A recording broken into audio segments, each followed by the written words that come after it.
Өлген адамдар маған тіке қарады.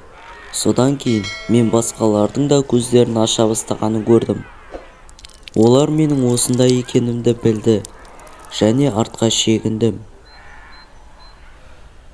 Солай шегініп келе жатқанда бірдеңе сүрініп кеттім де қандай да бір қалың қара батпаққа құладым. Қолым тайғақ болғандықтан орнымнан тұра алмадым. Аяғым бетонға сырғып кетті. Мен бір қабырғаға соқтығысқанша артқа жылжып кеттім.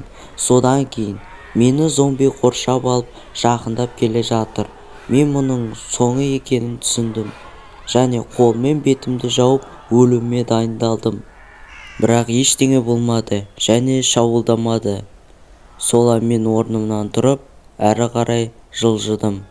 Біраз уақыттан кейін мен әлі тірі болдым. Тағы да үнсіздік орнады. Кейбір әруақтар үйінде де жатты. Басқалар олар жай ғана орнында тұрды. Мен олардан ағып жатқан сілекейден болу керек.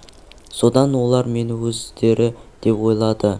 Бірақ ол қатты сасық болса да, бұл менің өмірім сақтап қалды. Мен шығатын есікке барсам, иттің дауыстары естілмеді. Мен бөтелкедегі суымды жерден таптым да ақырын тұрып үйге басқа жолмен баруды шештім.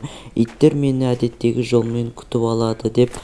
Кенет қараңғы түсіп баспанама жетуге уақытым болмады. Сондықтан мен түнейтін жер табуым керек болды. Жақын жерде шағын маңдайшаға ғимарат бар екен. Мен есікті итеруге тырыстым. Содан кейін оны іште бір нәрсе ұстап тұрды. Үйдің терезесін көріп, күртешемді сәл шешіп терезеден кіріп, кейін есікті не ұстап тұрғанын көрдім. Үй салқын және шіріген сасық иіс шығуда.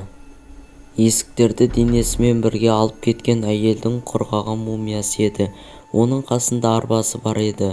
Олар осы сұмдық басталғанда осында жүгіріп баламен бірге осында жасырынғысы келген болу керек. Бірақ олар өз өлімін осы жерден тапты.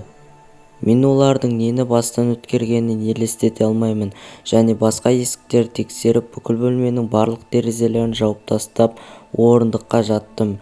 Менде ешқандай проблема болмау керек. Мен бүгінгі болған оқиғаларды ойладым. Неге олар қыс бойы үйінділерде ұйықтады?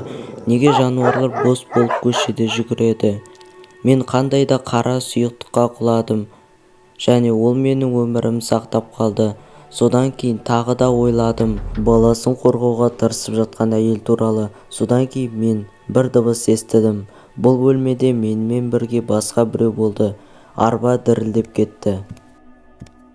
Не екен деп қасына барсам, кішкентай ғана нәресте.